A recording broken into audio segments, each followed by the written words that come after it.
श्री कृष्ण शरणम मम। कुटुंब सुख के उपरांत भी कोई सुख है या नहीं, इसका विचार भी मनुष्य करता नहीं है। वह तो यही सोचता है कि इस धन संपत्ति से तो मैं अपने कुटुंब को सुखी करूँगा। अपने इंद्रियों का वह इतना तो दास बन जाता है कि उसे कोई पवित्र विचार आता ही नहीं है।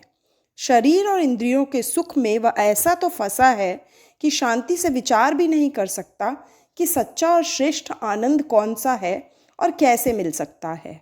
जीवन में जब तक कोई पवित्र लक्ष्य निश्चित नहीं होगा, तब तक पाप रुकेंगे ही नहीं। जो लक्ष्य में रहता है वही पाप से बच सकता है। मनुष्य को अपने जीवन का लक्ष्य मालूम नहीं है।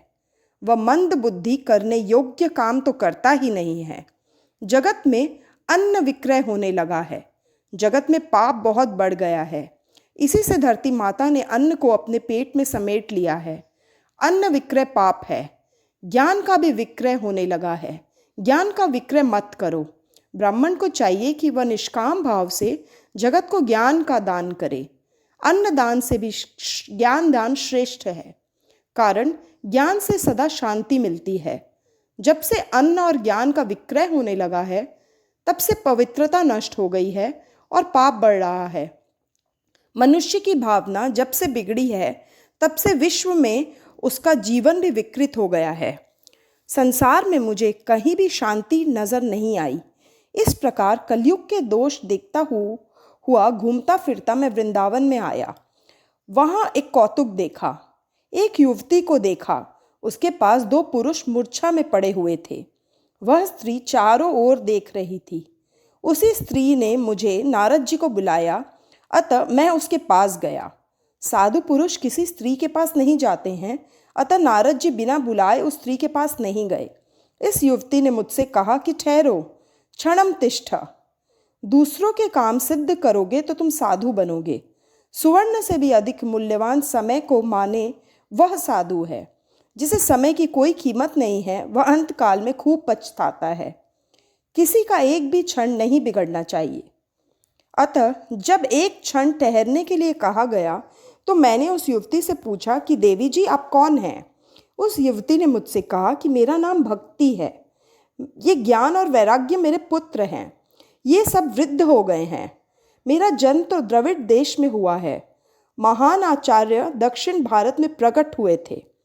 श्री शंकराचार्य जी और श्री रामानुजाचार्य जी दक्षिण में उत्पन्न हुए थे। कर्नाटक में मेरा परिपालन हुआ और मेरी वृद्धि भी वहीं हुई। आचार और विचार जहाँ शुद्ध होते हैं, वहाँ भक्ति को पुष्टि मिलती है। आचार विचार शुद्ध हो तो भक्ति हो सकती है।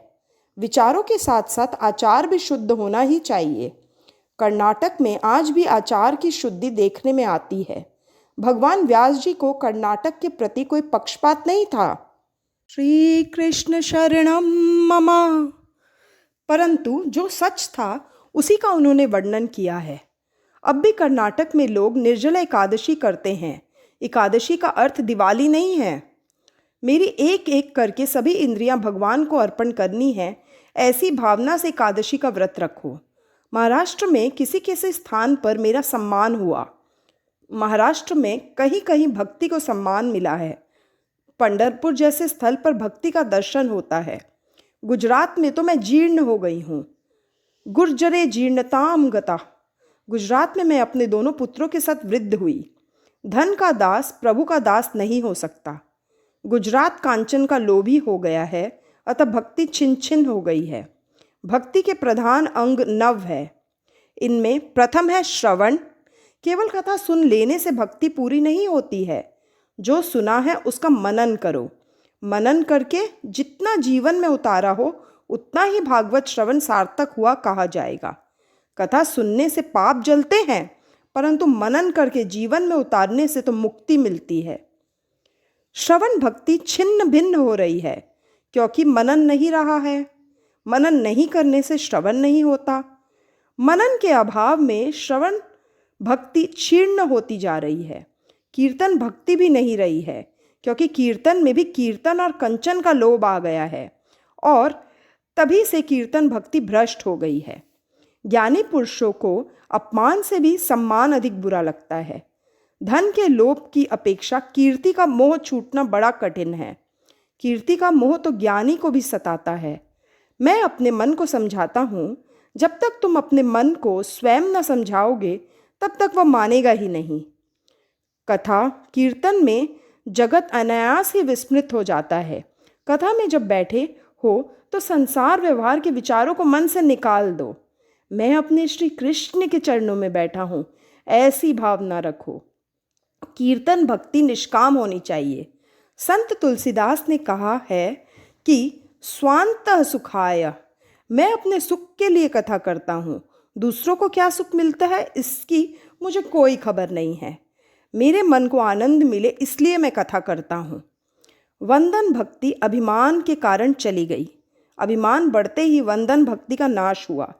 सब में श्री कृष्ण की भावना रखकर सबको वंदन करो।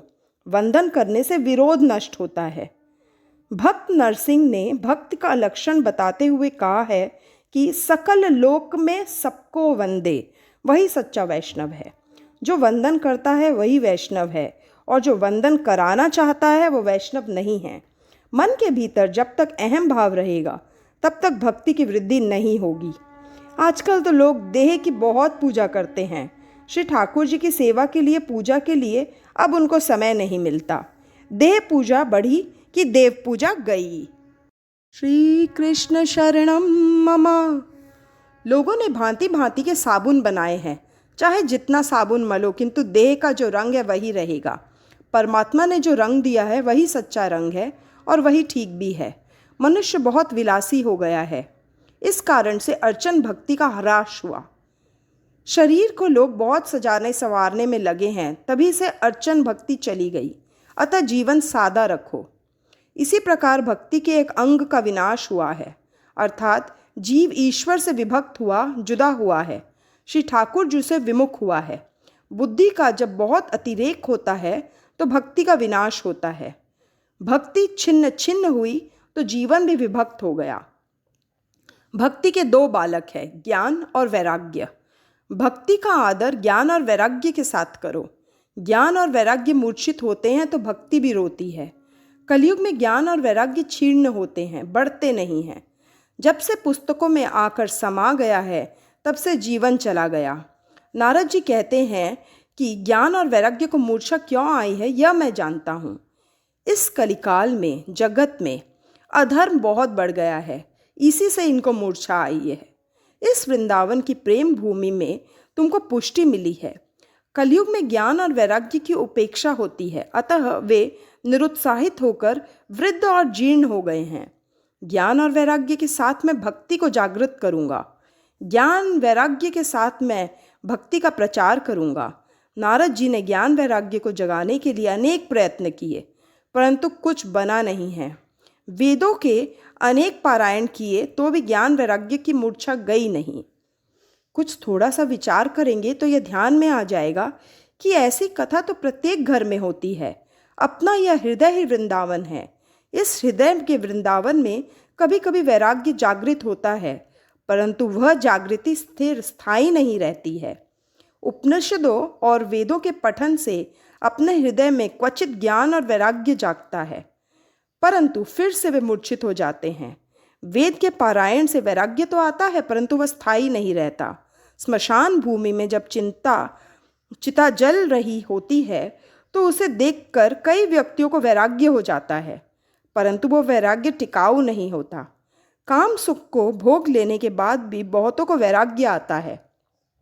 संसार के विषय के उपभोग कर लेने के बाद बहुतों को वैराग्य आता है, परंतु वह भी स्थायी नहीं होता।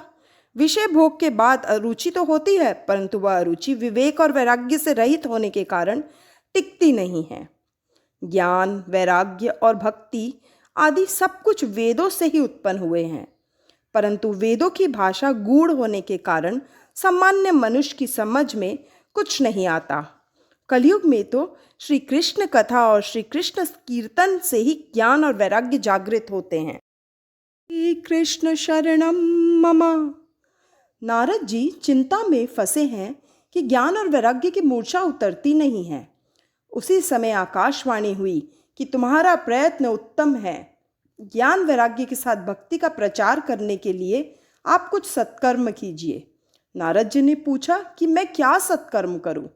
तो आकाशवाणी ने बताया कि तुम्हें संत महात्मा सत्कर्म क्या है वह बताएंगे। नारद जी अनेक साधु संतों से पूछते हैं कि ज्ञान वैराग्य सहित भक्ति को पुष्टि मिले ऐसा कोई उपाय बताए, परंतु निश्चित उपाय कोई भी नहीं बता सका। तो नारद जी चिंता में पड़ गए। वे सोचने लगे कि निश्चित उपाय बतलाने वाले संत मुझे कहाँ मिलेंगे और वे क्या साधन बताएंगे। ऐसा विचार करते करते नारद जी घूमते फिरते बद्रिकाश्रम में आए। वहाँ सनकादि मुनियों के साथ उनका मिलन हुआ।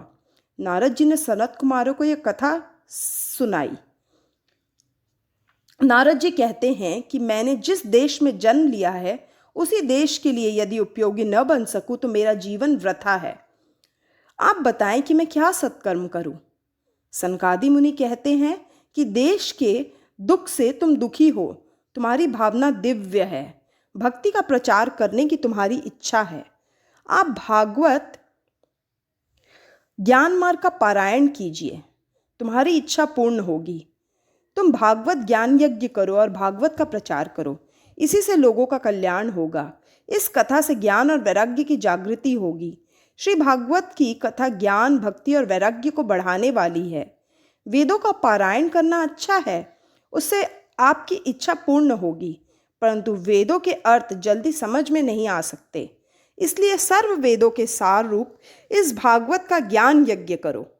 श्री भागवत कथा का अमृत पान करने के लिए वे वहां से गंगा के किनारे गए।